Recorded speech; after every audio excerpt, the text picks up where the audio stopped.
గత వైఎస్ఆర్సీపీ ప్రభుత్వ హయాంలో చేపట్టిన అభివృద్ధి పథకాలు ఏజెన్సీ పాలిట వరంలా మారాయి. ఏజెన్సీలో సాగు చేసే విలువైన టస్సర్ సిల్క్ పంట దళారుల పాలు కాకుండా వైఎస్ఆర్సీపీ ప్రభుత్వం భావి భవిష్యత్తు తరాలకు ఆదాయ వనరుగా మార్చేందుకు స్థానికంగా పట్టు పరిశ్రమను ఏర్పాటు చేసింది. ఈ పరిశ్రమ ద్వారా పట్టు వస్త్రాలను దుస్తులుగా తీర్చిదిద్దేందుకు ఐటీడీఏ సహకారంతో ట్రైనింగ్ ఇచ్చి మార్కెటింగ్ సదుపాయం కల్పించి మెరుగైన ఆదాయం పొందేలా చర్యలు చేపట్టింది. అల్లూరి సీతారామరాజు జిల్లా కూనవరం మండలంలో సుమారు 4000 హెక్టార్లలో పట్టు పురుగుల పెంపకంపై 1600 కుటుంబాలు ఆధారపడి జీవిస్తున్నాయి. గత 30 ఏళ్లుగా పట్టుకాయలను సాగు చేస్తూ దళారులు నిర్ణయించిన ధరలకు అమ్మి మోసపోతున్న గిరిజన రైతులకు గత వైఎస్ఆర్సీపీ ప్రభుత్వం ఆసరాగా నిలిచింది. స్థానికంగా పట్టు రైతులను బలోపేతం చేయడంతో పాటు పట్టుకాయలు అమ్మడం ద్వారా వచ్చే ఆదాయం కన్నా మెరుగైన ఆదాయం పొందేలా స్థానిక గిరిజన యువతకు స్వయం ఉపాధి మార్గాలు కల్పించింది. పట్టుకాయల నుండి దారం తీయడం, తీసిన పట్టు దారంతో వస్త్రాలు నేసేందుకు పట్టు పరిశ్రమ ఏర్పాటుకు కృషి చేసింది. గత 30 ఏళ్ళుగా ఈ టసర్ అనేది ఓన్లీ కాయలు సేకరించి వాటి వ్యవసాయం చేసి పండించి మార్కెటింగ్ చేయటం అనేది ఉన్నది.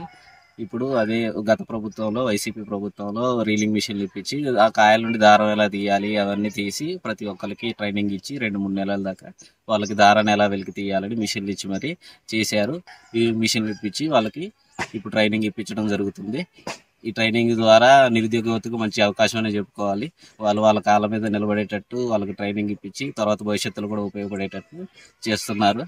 దళారుల చేతిలో మోసపోతున్న గిరిజన రైతుల కష్టం గమనించిన జగన్ ప్రభుత్వం పట్టుకాయలను నేరుగా అమ్మకుండా స్థానికంగా కాయల నుండి దారం తీయడం, తీసిన దారంతో పట్టు వస్త్రాలు నేయడం లాంటి వాటిపై రైతులకు ట్రైనింగ్ ఇవ్వడం జరిగింది. 6 నెలల శిక్షణ అనంతరం సుమారు 50 మంది నిరుద్యోగ యువతీ యువకులకు ఈ పరిశ్రమ ఏర్పాటు ద్వారా ట్రైనింగ్తో పాటు ఐటీడీఏ ద్వారా స్టైఫండ్ వచ్చేలా చర్యలు చేపట్టింది.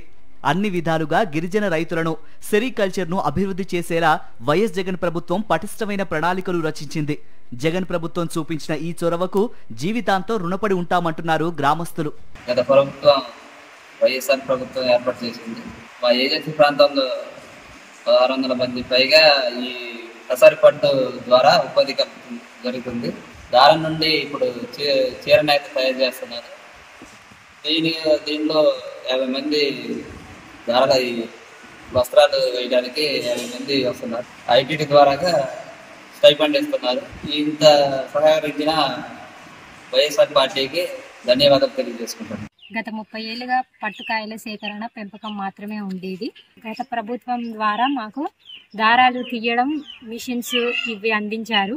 దగ్గరుండి మాకు ఇలా చేయండి అలా చేయండి అని నేర్పించి శారీస్ ఎలా చేయాలి, పట్టు వస్త్రాలని ఎలా నెయ్యాలని మాకు తెలియజేసినందుకు అందరికీ మేము కృతజ్ఞతలు తెలుపుకుంటున్నాము. స్థానిక వనరుల సహాయంతో స్థానిక యువతకు ఉపాధి కల్పించి అభివృద్ధి పదం వైపు అడుగులు వేసేందుకు వైఎస్ఆర్సీపీ ప్రభుత్వ కృషి ఎంతో తోడ్పడింది. టస్సార్ సిల్క్ వస్త్రాల తయారీతో పైడిగూడెం గ్రామం బాహ్య ప్రపంచానికి ఆదర్శంగా నిలిచింది.